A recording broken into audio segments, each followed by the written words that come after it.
আসসালামু আলাইকুম প্রিয় সপ্তম শ্রেণীর শিক্ষার্থীরা। সপ্তম শ্রেণীর ডিজিটাল প্রযুক্তি টিউটোরিয়ালে তোমাদেরকে স্বাগতম।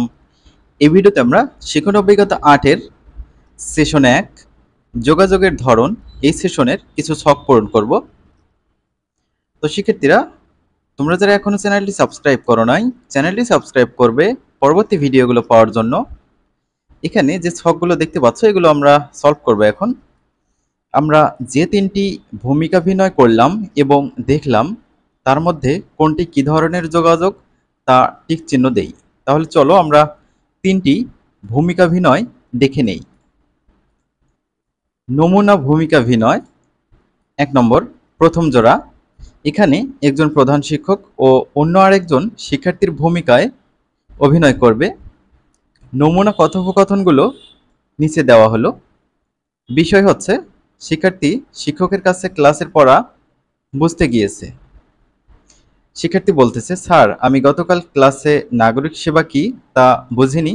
প্রধান শিক্ষক বলতেছে, বিষয়টি তো তোমার ক্লাসেই বোঝার কথা ছিল, আর তোমার তো যিনি ক্লাস নিয়েছেন তার কাছে যাওয়া উচিত ছিল। শিক্ষার্থী বলতেছে, স্যার আমি বুঝতে পারিনি কার কাছে যাব। প্রধান শিক্ষক, আচ্ছা আমি তোমার ডিজিটাল প্রযুক্তি শিক্ষককে বলে দিচ্ছি, তিনি তোমাকে পরবর্তী ক্লাসে নাগরিক সেবা কি তা বুঝিয়ে দেবেন। শিক্ষার্থী, আচ্ছা স্যার ধন্যবাদ। 2 নম্বর, দ্বিতীয় জোড়া। একজন হবে পুলিশ অফিসার ও অন্যজন শিক্ষার্থীর ভূমিকায় অভিনয় করবে। কথোপকথনগুলো নিচে দেওয়া হলো। তো বিষয় হচ্ছে শিক্ষার্থী থানায় অভিযোগ জানাতে গিয়েছে। কি সম্বন্ধে অভিযোগ জানাতে গিয়েছে এখানে তোমরা পড়ে নিও।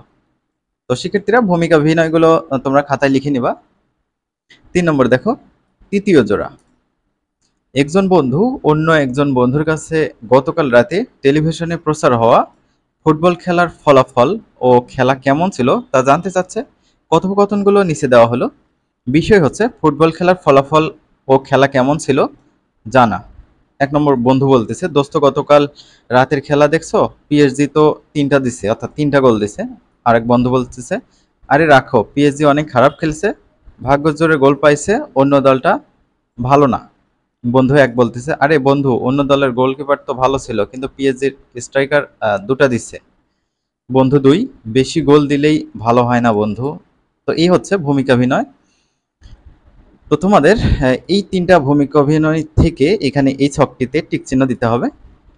দেখো, শিক্ষক ও শিক্ষার্থীর মধ্যে যোগাযোগ, এটা আনুষ্ঠানিক যোগাযোগ, এক্ষেত্রে এখানে টিক চিহ্ন দিয়েছি। পুলিশের সঙ্গে শিক্ষার্থীর যোগাযোগ, এইটাও আনুষ্ঠানিক যোগাযোগ, এখানে আমরা টিক চিহ্ন দিয়েছি। 2 বন্ধুর মধ্যে যোগাযোগ, এইটা অনানুষ্ঠানিক যোগাযোগ, এখানে আমরা টিক চিহ্ন দিয়েছি। অর্থাৎ ফর্মালিটি মেইনটেইন করা লাগে না বন্ধুর মধ্যে কথা বলার সময়। তারপর আগামী সেশনের প্রস্তুতি।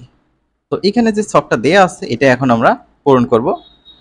ভূমিকা অভিনয়ে একে অন্যের সঙ্গে যোগাযোগের সময় কোনো ভুল হয়েছিল কিনা, আর ভুল হলে সেটি কী ধরনের ভুল ছিল তা নিচের ছকে লিখি। আমাদের সুবিধার্থে নিচে একটি উদাহরণ দেওয়া হলো। আমরা কমপক্ষে আরও 5টি ভুল নিচের ছকে লিখব। আমরা নিজেদের মধ্যে আলোচনা করেও খুঁজে বের করতে পারি। তো প্রথমে দেখো, শিক্ষকের সঙ্গে যোগাযোগের সময় প্রথমে কুশল বিনিময় করিনি, এটা একটা ভুল। পরের ভুলগুলো কি সেগুলো আমরা উত্তর দেখব এখন। এখানে খেয়াল করো, 2 নম্বর, শিক্ষকের সাথে যোগাযোগের শেষে বিদায় নিতে ভুলে গেছি। 3 নম্বর, পুলিশ অফিসারের কাছে নিজের পরিচয় দিতে ভুলে গিয়েছি। পুলিশ অফিসারের কক্ষে প্রবেশের পূর্বে অনুমতি নেইনি। বন্ধুকে বিপক্ষ দলের নাম বলতে ভুলে গিয়েছি। 6 নম্বর, সর্বোচ্চ গোলদাতার নাম বলিনি। তো এই হচ্ছে উত্তর। আশা করছি বুঝতে পেরেছো। আমরা পরবর্তী ভিডিও থেকে পরবর্তী সেশনের ছক বা প্রশ্নগুলো নিয়ে হাজির হব।